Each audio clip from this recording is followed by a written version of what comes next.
नमस्कार दोस्तों, कैसे हैं आप सभी। आप देख रहे हैं साहित्यविद अमृता और मैं हूं आपके साथ अमृता। दोस्तों, जीवन भर मनुष्य की अनंत लालसाएं और अपेक्षाएं होती हैं। कभी कभी ये लालसाएं हमें कुमार्गी भी बना देती हैं।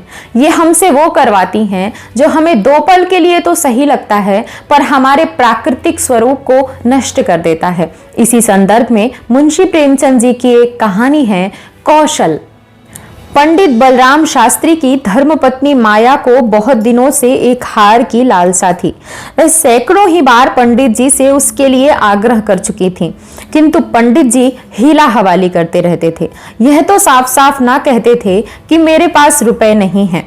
इससे उनके पराक्रम में बट्टा लगता था। तर्कनाओं की शरण लिया करते थे। गहनों से कुछ लाभ नहीं, एक तो धातु अच्छी नहीं मिलती, उस पर सोनार रुपए के 8-8 आने कर देता है, और सबसे बड़ी बात यह है कि घर में गहने रखना चोरों को न्योता देना है। घड़ी भर श्रृंगार के लिए इतनी विपत्ति सिर पर लेना मूर्खों का काम है। बेचारी माया तर्कशास्त्र ना पढ़ी थी, इन युक्तियों के सामने निरुत्तर हो जाती थी। पड़ोसिनों को देख देख कर उसका जी ललचा करता था, पर दुख किससे कहे। यदि पंडित जी ज्यादा मेहनत करने के योग्य होते तो यह मुश्किल आसान हो जाती, पर वे आलसी जीव थे।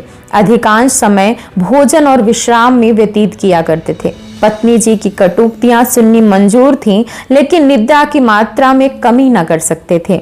एक दिन पंडित जी पाठशाला से आए तो देखा कि माया के गले में सोने का हार विराज रहा है। हार की चमक से उसकी मुख ज्योति चमक उठी थी।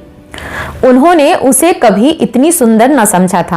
पूछा, यह हार किसका है? माया बोली, पड़ोस में जो बाबूजी रहते हैं ना, उन्हीं की स्त्री का है। आज उनसे मिलने गई थी, यह हार देखा, बहुत पसंद आया, तुम्हें दिखाने के लिए पहनकर चली आई। बस ऐसा ही एक हार मुझे बनवा दो। पंडित, दूसरे की चीज नाहक मांग लाई, कहीं चोरी हो जाए तो हार तो बनवाना ही पड़े, ऊपर से बदनामी भी हो। माया, मैं तो ऐसा ही हार लूंगी, 20 तोले का है। पंडित, फिर वही जिद। माया, जब सभी पहनते हैं तो मैं ही क्यों ना पहनूं? पंडित, सब कुएं में गिर पड़े तो तुम भी कुएं में गिर पड़ोगी। सोचो तो, इस वक्त हार बनवाने में 600 रुपए लगेंगे। अगर 1 रुपया प्रति सैकड़ा ब्याज रख लिया जाए तो 5 वर्ष में 600 रुपए के लगभग 1000 रुपए हो जाएंगे। लेकिन 5 वर्ष में तुम्हारा हार मुश्किल से 300 रुपए का रह जाएगा। इतना बड़ा नुकसान उठाकर हार पहनने में क्या सुख। यह हार वापस कर दो, भोजन करो और आराम से पड़ी रहो। यह कहते हुए पंडित जी बाहर चले गए। रात को एकाएक माया ने शोर मचाकर कहा, चोर चोर, हाय घर में चोर, मुझे घसीटे लिए जाते हैं। पंडित जी हकबका कर उठे और बोले, कहां कहां, दौड़ो दौड़ो। माया, मेरी कोठरी में गया है, मैंने उसकी परछाई देखी। पंडित, लालटेन लाओ, जरा मेरी लकड़ी उठा लाना। माया, मुझसे तो मारे डर के उठा नहीं जाता। कई आदमी बाहर से बोले, कहाँ है पंडित जी, कोई सेंध पड़ी है क्या? माया, नहीं नहीं, खपरेल पर से उतरे हैं। मेरी नींद खुली तो कोई मेरे ऊपर झुका हुआ था। हाय राम, यह तो हार ही ले गया। पहने पहने सो गई थी, मुए ने गले से निकाल लिया। हाय भगवान। पंडित, तुमने हार उतार क्यों ना दिया था? माया, मैं जानती थी क्या कि आज ही यह मुसीबत सिर पड़ने वाली है। हाय भगवान। पंडित, अब हाय हाय करने से क्या होगा, अपने कर्मों को रो। इसलिए कहा करता था कि सब घड़ी बराबर नहीं जाती, न जाने कब क्या हो जाए। अब आई समझ में मेरी बात। देखो, और कुछ तो नहीं ले गया।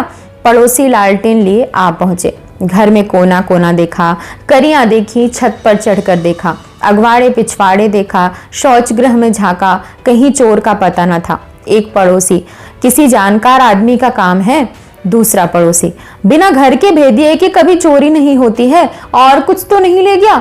माया, और तो कुछ नहीं ले गया, बर्तन सब पड़े हुए हैं, संदूक भी बंद पड़े हैं। निगोड़े को ले ही जाना था तो मेरी चीजें ले जाता, पराई चीज ठहरी, भगवान उन्हें कौन मुंह दिखाऊंगी। पंडित, अब कहने का मजा मिल गया ना? माया, हाय भगवान, यह अपजस पदा था।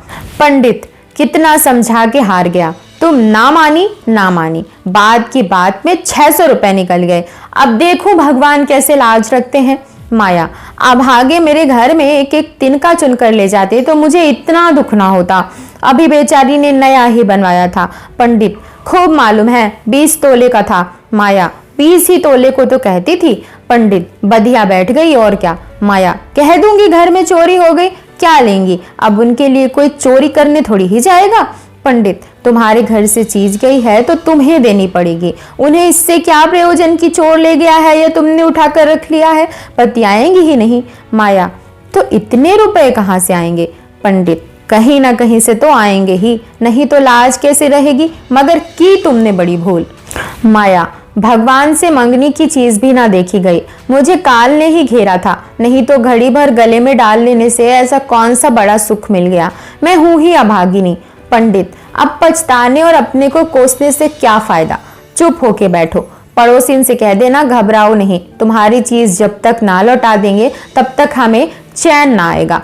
पंडित बालक राम को अब नित्य ही चिंता रहने लगी कि किसी तरह हार बने, यूं अगर टाट उलट देते तो कोई बात न थी, पड़ोसिन को संतोष ही करना पड़ता, ब्राह्मण से डांट कौन लेता। किंतु पंडित जी ब्राह्मणत्व के गौरव को इतने सस्ते दामों में ना बेचना चाहते थे। आलस्य छोड़कर धन उपार्जन में दत्तचित्त हो गए। 6 महीने तक उन्होंने दिन को दिन और रात को रात नहीं जाना, दोपहर को सोना छोड़ दिया, रात को भी बहुत देर तक जागते। पहले केवल एक पाठशाला में पढ़ाया करते थे, इसके सिवा वह ब्राह्मण के लिए खुले हुए 100 व्यवसायों में से सभी को निंदनीय समझते थे। अब पाठशाला से आकर संध्या एक जगह भागवत की कथा कहने जाते, वहां से लौटकर 11-12 बजे तक जन्म कुंडलियां, वर्षफल आदि बनाया करते। प्रातः काल मंदिर में दुर्गा जी का पाठ करते। माया पंडित जी का अध्यवसाय देखकर कभी कभी पछताती कि कहां से मैंने ये विपत्ति सर पर ली, कहीं बीमार पड़ जाए तो लेने के देने पड़े। उनका शरीर क्षीण होते देखकर उसे अब चिंता व्यथित करने लगी। यहाँ तक कि 5 महीने गुजर गए। एक दिन संध्या समय वह दिया बत्ती करने जा रही थी कि पंडित जी आए और जेब से पुड़िया निकाल कर उसके सामने फेंक दी और बोले, लो आज तुम्हारे ऋण से मुक्त हो गया। माया ने पुड़िया खोली तो उसमें सोने का हार था। उसकी चमक दमक, उसकी सुंदर बनावट देखकर उसके अंतस्थल में गुदगुदी सी होने लगी। मुख पर आनंद की आभा दौड़ गई। उसने कातर नेत्रों से देखकर पूछा, खुश होकर दे रहे हो या नाराज होकर। पंडित, इससे क्या मतलब, ऋण तो चुकाना ही पड़ेगा, चाहे खुशी हो या ना खुशी। माया, यह ऋण नहीं है। पंडित, और क्या है, बदला सही। माया, बदला भी नहीं है। पंडित, फिर क्या है। माया, तुम्हारी निशानी। पंडित, तो क्या ऋण के लिए कोई दूसरा हार बनवाना पड़ेगा। माया, नहीं नहीं, वह हार चोरी नहीं गया था, मैंने झूठ मूठ शोर मचाया था। पंडित, सच। माया, हाँ सच कहती हूँ। पंडित, मेरी कसम। माया, तुम्हारे चरण छूकर कहती हूँ। पंडित, तो तुमने मुझसे कौशल किया था। माया, हाँ। पंडित, तुम्हें मालूम है तुम्हारे कौशल का मुझे क्या मूल्य देना पड़ा। माया, क्या 600 रुपए से ऊपर। पंडित, बहुत ऊपर, इसके लिए मुझे अपने आत्म स्वातंत्र को बलिदान करना पड़ा।